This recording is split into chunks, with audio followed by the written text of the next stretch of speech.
Hello everyone, my name is Michael Joyce and I'm here from Good Shepherd Microfinance to talk to you about the Financial Inclusion Action Plan program, also known as FIAP. At Good Shepherd Microfinance, we believe that financial well-being is everyone's business, and we created the FIAP program to make this vision a reality. The FIAP program is a world first that has already had great impact, but we need your help to help it scale and make it even bigger. It brings together organisations across business, government, academia and the social sector who commit to practical and real actions. The program is already operational with great success to date. 30 organisations have joined and have already made publicly committed to over 580 actions. But we need your help.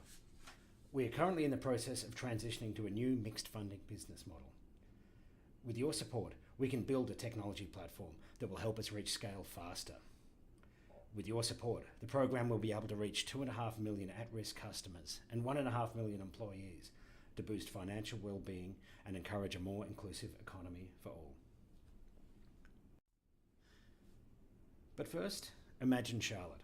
Her story is far too common. Charlotte has 2 young children and she's been out of the workforce since their birth. Charlotte and her partner's relationship has become strained, partly due to financial stress. But in the past 6 months, she has experienced emotional and physical abuse at the hands of her partner. Last week, she decided to leave for the safety of herself and her children. She's now living at a friend's place, who's agreed to let them stay for 2 weeks in a spare room. But her money is in a joint account and she doesn't know how to access it. She's got an overdue utility debt since the household bills were in her name. Where can she turn for help? What should she do next? Now think of Charlotte's situation and imagine if there is a network and people who understand it and the impact of financial stress. Because she's worried about her electricity bill, she contacts Energy Australia. After she explains her situation, they agree to defer her repayments because of her experience of family and domestic violence. But more than that, the call centre consultant lends an understanding ear to her plight. Charlotte feels understood for the first time in months. The consultant on the phone then tells Charlotte about other channels she can use to get help and is able to connect to them directly. Because of a partnership between Energy Australia and Yarra Valley Water, the water company can also arrange a hardship plan without Charlotte needing to explain her circumstances a second time. She contacts NAB, who help accessing her funds and create new accounts that she can access safely and privately. And then the Salvation Army arranges for a financial counsellor to meet with Charlotte. Following this meeting, she's able to access some of her superannuation funds held with Vic Super in order to pay for a rental deposit, and Charlotte starts to feel in control of her life for the first time. This is an imaginary situation, but the actions aren't. All of these organisations are already part of the FIAP program and are already working together to help people like Charlotte. The FIAP program was established by Good Shepherd Microfinance, Australia's largest microfinance organisation. Our flagship program is the No Interest Loan Scheme, or NILS, which has its roots in the Good Shepherd Sisters, who started it in 1981. Today, it reaches more than 25,000 people a year, and 2/3 of these people are women, and nearly 1/4 of them are Aboriginal and Torres Strait Islander people. The FIAP program was started in 2016 as Good Shepherd Microfinance's bold move to not only improve the lives of those who are in direct need of a loan, but to try to drive a bigger shift towards more inclusive growth. It recognises that this sort of change can only come from collective action. This is our program purpose: to realise inclusive growth, to reduce inequalities and increase financial well-being. And we plan to do this through collective actions across all sectors. And the economic modelling we've done shows that the impact could be tremendous. An increase of GDP of nearly $3 billion a year and a reduction in government spending of more than $500 million per year.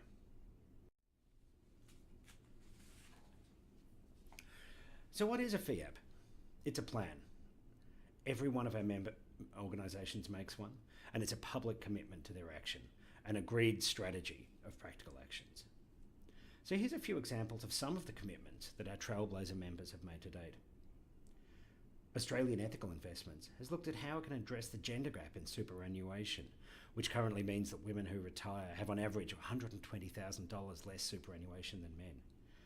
So, recognising this, Australian Ethical continues to pay superannuation contributions to its staff while they're on parental leave. Yarra Valley Water and Energy Australia have partnered to make the pathway to help for those in financial hardship programs easier.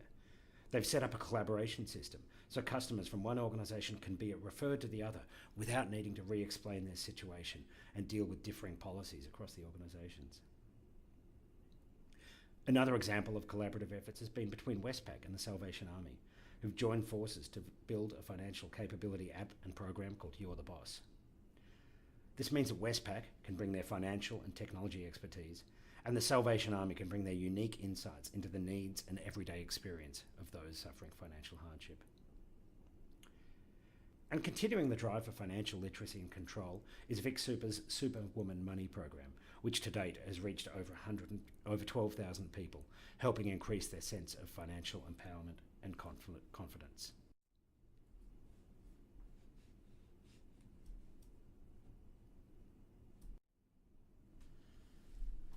So who's doing all of these good actions? Supported by Good Shepherd Microfinance, we've already got 30 organisations on board.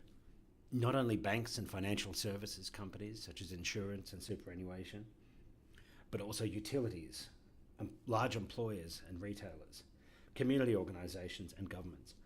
All recognise that they have responsibilities and that they can take action.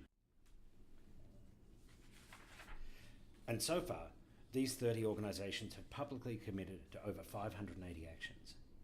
And the program isn't just about empty commitments. Ernst & Young, EY, conducted a review of the commitments made in 2016 and found that 72% of them had been completed, with a further 21% started but not yet completed. And the actions aren't uniform. They recognise the strategies of each company and the needs of vulnerable stakeholders. Most are concerned with financial hardship, but the actions also address and recognise the multidimensional nature of financial exclusion and hardship.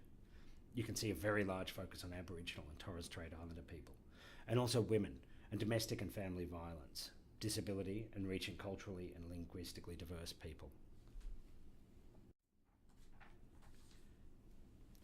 So how does this program work? It provides a platform for collaboration and a framework that guides the effort of participating organisations. The program enables collaboration between organisations who might otherwise not be able to work together, and it encourages them to consider financial inclusion as part of an ecosystem. Their collective impact can go far beyond the impact they would have just for running their own programs for their own customers in isolation. In order to get this collaboration working, we provide participants with opportunities and tools such as quarterly community of practice events, an online collaboration portal and advocacy programs. But the FIAP program also has a detailed framework which helps organisations develop their action plans. Participants are guided through a process which goes from understanding financial vulnerability all the way to measuring and reporting impact and results. Most other financial inclusions have got a limited reach. They rely on businesses or governments reaching out to individuals. The FIAP program is designed to create network effects to reach not only people, but also to have a positive impact on employees, supply chains, and the broader community. The FIAP program results in benefits for customers and individuals. They can work towards and achieve financial resilience and financial well-being. It's a holistic framework that addresses products, knowledge and capability, and the social and economic resources that people need to access in times of vulnerability. And the FIAP program is also good for the broader community as a whole. It recognises the unique place of community organisations to act, to understand the needs, and to be the trusted place that people turn to in desperate times. And it also aims to build more resilient and supportive communities and provide more pathways for support. And finally, there is a bottom line benefit for organisations that enact a FIAP. They can reach underserved markets, and over the long term, they can enable customers to get out of financial hardship and become profitable customers once more. They can improve their own staff's well-being, engagement and prosperity, and continue to build relationships and partnerships with the community. The FIAP program is much bigger than the team here at Good Shepherd Microfinance. It's up to each organisation to do the work of creating and running their FIAP. These organisations are the ones who design their plans, commit to act, and then make a difference. So the team who runs the FIAP program is quite small, but experienced and dedicated to supporting the organisations who join the FIAP program. We have experience in research, design, implementation and operations for financial inclusion and microfinance, both internationally and here in Australia. Dr. Vanita Godinho leads the advisory and FIAP teams. As well as commercial and consulting experience, she's dedicated herself to financial inclusion, including completing a PhD, which is about understanding financial well-being in Indigenous Australia. I'm Michael Joyce, and I've worked in financial inclusion for over 10 years, including being a key person in early-stage mobile financial services in countries such as Cambodia, Bangladesh and Myanmar. Together, these organisations reach over 30 million customers. Karnali Bose brings hands-on product design and implementation experience to the team, and David Barker has a proven track record implementing projects across private and community sectors with multiple stakeholders. So far, we've created a great program, we've got fantastic partners, and we've started to make an impact. But we need support to grow. Initially, the program was created with the assistance of government seed funding and in-kind support for partners and Trailblazer members. Because the program was being designed on the fly, the members who joined the program received the program services for free and participated in a try, test and learn phase. Right now, we're tooling up for new business models and growth. We see that the program will work best with a mixed funding model. We hope for continued support from government or philanthropic capital, but with a shift towards fee-for-service and membership models as an ever-increasing revenue source. We've already started that. All new participants are now paying a subscription fee to join the program. In the future, we will increase the focus on our consulting and certification services, providing support and assistance to organisations who deal with the issue of financial exclusion.